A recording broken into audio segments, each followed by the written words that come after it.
Baik, Assalamualaikum warahmatullahi wabarakatuh. Salam sejahtera bagi kita semua. Kami dari kelompok 2 ingin mempresentasikan tentang emosi. Saya Fatur Rahman Putra Lintang bersama rekan saya Nurul Fajriah Haziah dan Fazahra Jasmin. Mata kuliah P dan B peserta didik. Dosen pengampu Herlina MPD. Emosi tentang membedakan karakteristik peserta didik dilihat dari faktor fisik, intelektual, emosi, bakat, komunikasi, dan sosial budaya. Hakikat emosi. Emosi adalah situasi stimulus yang melibatkan perubahan pada tubuh dan wajah. Aktivitas pada otak, penilaian kognitif, perasaan subjektif, dan kecenderungan melakukan suatu tindakan yang dibentuk seluruhnya oleh peraturan yang terdapat di suatu kebudayaan. Karakteristik perkembangan emosi anak. Menurut Boden, memiliki keinginan untuk menyenangkan hati teman sudah lebih mengikuti aturan karakteristik emosi pada anak usia dini. Yang pertama, emosi berlangsung singkat. Yang kedua, emosi anak bersifat intens. Yang ketiga, emosi anak bersifat temporer. Yang keempat, emosi anak muncul cukup sering. Yang kelima, respon emosi anak bermacam-macam. Yang keenam, emosi anak dapat dideteksi dengan melihat gejala perilakunya. Yang ketujuh, kekuatan emosi anak dapat berubah. Yang kedelapan, ekspresi emosi anak dapat berubah. Karakteristik perkembangan emosional anak menurut Boden. Boden menjelaskan bahwa di usia prasekolah 5-6 tahun, karakteristik perkembangan emosi anak antara lain adalah sebagai berikut. Yang pertama, memiliki keinginan untuk menyenangkan hati teman. Yang kedua, lebih mampu mengikuti aturan. Yang ketiga, lebih mandiri di satu sisi, namun juga menunjukkan ketergantungan di sisi lain. Materi selanjutnya yang akan dibawakan oleh Nurul Fajriah Haziah. Faktor yang mempengaruhi perkembangan emosi. Manfaat emosi. Perasaan dan emosi adalah bagian dari keseluruhan aspek psikis manusia. Sebagai fungsi psikis, perasaan dan emosi mempunyai pengaruh terhadap fungsi psikis yang lain seperti pengamat, tanggapan, pemikiran, dan kemauan. Emosi dapat ditunjukkan ketika merasa senang mengenai sesuatu, marah pada seseorang, ataupun takut terhadap sesuatu. Emosi terbagi menjadi dua, yaitu emosi negatif dan emosi positif. Dengan bertambahnya usia anak, reaksi emosinya pun akan semakin beragam. Tak sulit bagi orang tua untuk menggali berbagai reaksi emosi anak, tapi yang paling penting adalah menyikapi emosi anak dengan tepat. Perkembangan sosial emosional anak. Sikap dan temperamen. Yang dimaksud dengan sikap di sini adalah hasil evaluasi anak terhadap orang, objek, atau peristiwa yang sedang atau akan terjadi. Walaupun anak masih kecil, dia bisa saja bersikap seperti orang dewasa saat dihadapkan pada suatu masalah. Biasakan anak merasakan emosinya.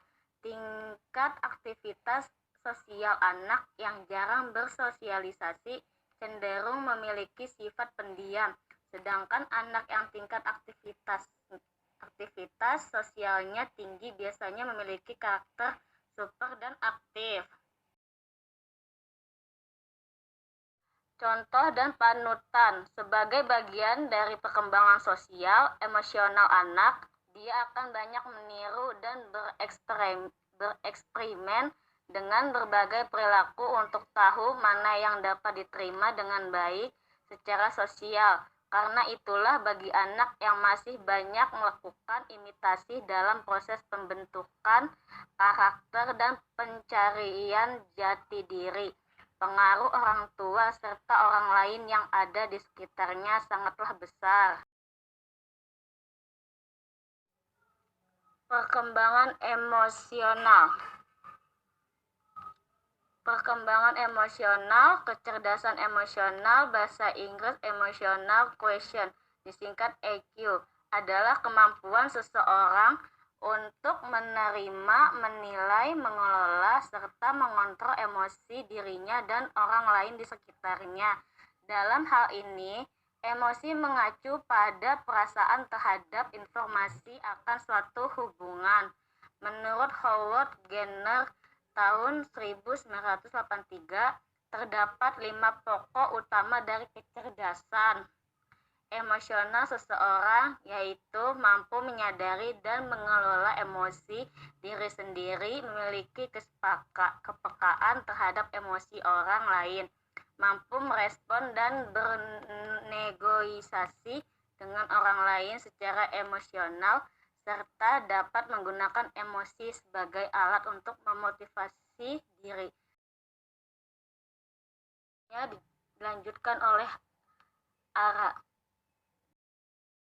Assalamualaikum warahmatullahi wabarakatuh. Saya Fazahra Jasmine ingin melanjutkan presentasi dari Nurul Fajrina. Apa yang dimaksud dengan kecerdasan emosional? John D. Mayer dari University of New Hampshire menyampaikan bahwa kecerdasan emosional merupakan kemampuan untuk memikirkan dan menggunakan emosi untuk meningkatkan kemampuan berpikir. Kecerdasan emosi mengacu pada kemampuan untuk mengenali makna-makna emosi dan hubungan-hubungannya, serta menggunakannya sebagai dasar penalaran dan pemecahan masalah. Dimensi kecerdasan emosional. Menurut Goleman, kecerdasan emosional adalah kemampuan seseorang mengatur kehidupan emosinya dengan inteligensi, atau to manage our emotional life with intelligence. Menjaga keselarasan emosi dan pengungkapannya, atau the appropriateness of emotion and its expression. Melalui keterampilan kesadaran diri, pengenalan diri. Teori kecerdasan emosional menurut para ahli antara lain: kemampuan emosional menurut Gardner dalam Tadkiroatun disebut sebagai kecerdasan intrapersonal, ditandai dengan kemampuan memahami perasaan sendiri dan kemampuan membedakan emosi serta pengetahuan tentang kekuatan dan kelemahan diri. Kecerdasan emosional atau kecerdasan intrapersonal ini ditandai dengan kemampuan memahami perasaan atau emosi sendiri dan kemampuan membedakan emosi, serta mempunyai pengetahuan tentang kekuatan dan kelemahan diri. Seseorang yang optimal dalam kecerdasan ini cenderung menyukai fantastik. Terima kasih. Jika ada pertanyaan, silakan tulis di komentar ya. Wassalamualaikum warahmatullahi wabarakatuh.